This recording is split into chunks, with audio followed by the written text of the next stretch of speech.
ইউরোপীয় ফুটবলের শ্রেষ্ঠত্বের মঞ্চ উয়েফা চ্যাম্পিয়ন্স লিগ মানেই গতির লড়াই আর গোলের রোমাঞ্চ। এই আসরে গোলদাতার তালিকায় শীর্ষে থাকা মানেই ফুটবল ইতিহাসের অমরত্বের পথে এগিয়ে যাওয়া। বছরের পর বছর ধরে মাঠের লড়াইয়ে নিজেকে অনন্য উচ্চতায় নিয়ে গিয়ে এই তালিকার রাজত্ব এখন পর্যন্ত নিজের দখলে রেখেছেন পর্তুগিজ মহাতারকা Cristiano Ronaldo. Manchester United, Real Madrid ও জুভেন্টাসের জার্সি গায়ে জড়িয়ে তিনি চ্যাম্পিয়ন্স লিগের ইতিহাসে সর্বোচ্চ ১৪০টি গোল করে নিজেকে ধরাছোঁয়ার বাইরে নিয়ে গেছেন। তবে এই দৌড়ে খুব একটা পিছিয়ে নেই আধুনিক ফুটবলের খুদে জাদুকর লিওনেল মেসি। বার্সেলোনা এবং পিএসজির হয়ে মাঠ কাঁপানো এই আর্জেন্টাইন তারকা ১২৯ গোল নিয়ে তালিকার দ্বিতীয় স্থানে অবস্থান করছেন। চ্যাম্পিয়ন্স লিগের ইতিহাসে প্রথম দুই খেলোয়াড় হিসেবে ১০০ গোলের মাইলফলক ছোঁয়ার অনন্য রেকর্ডটিও এই দুই চিরপ্রতিদ্বন্দ্বীর দখলে।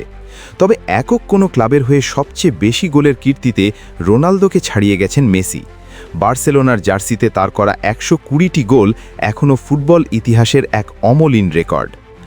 আধুনিক ফুটবলের এই দুই মহাতারকার রাজত্বের মাঝেই সম্প্রতি নিজের শক্ত অবস্থান জানান দিয়েছেন পোলিশ স্ট্রাইকার রবার্ট লেভানডফস্কি।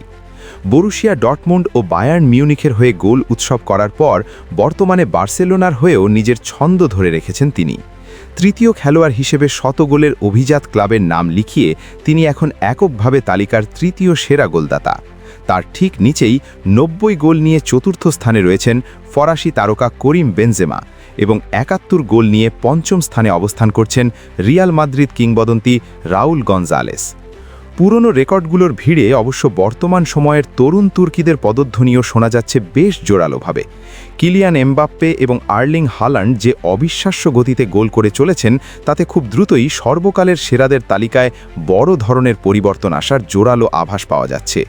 বিশেষ করে হাল্যান্ডের গোলের গড় যেভাবে বাড়ছে, তাতে রোনাল্ডো মেসির দীর্ঘদিনের আধিপত্য হুমকির মুখে পড়তে পারে বলে মনে করছেন ফুটবল বিশ্লেষকরা। তবে গোলের সংখ্যার বিচারে বর্তমানে শীর্ষে থাকলেও গোলের হারের দিক থেকে এখনও পুরনো দিনের নায়ক আলফ্রেডো ডি স্টেফানোকে ছাড়িয়ে যাওয়া সম্ভব হয়নি আধুনিক ফুটবলারদের পক্ষে। সব মিলিয়ে চ্যাম্পিয়ন্স লিগের এই গোল যুদ্ধ প্রতি বছরই নতুন কোনো রোমাঞ্চকর গল্পের জন্ম দিচ্ছে।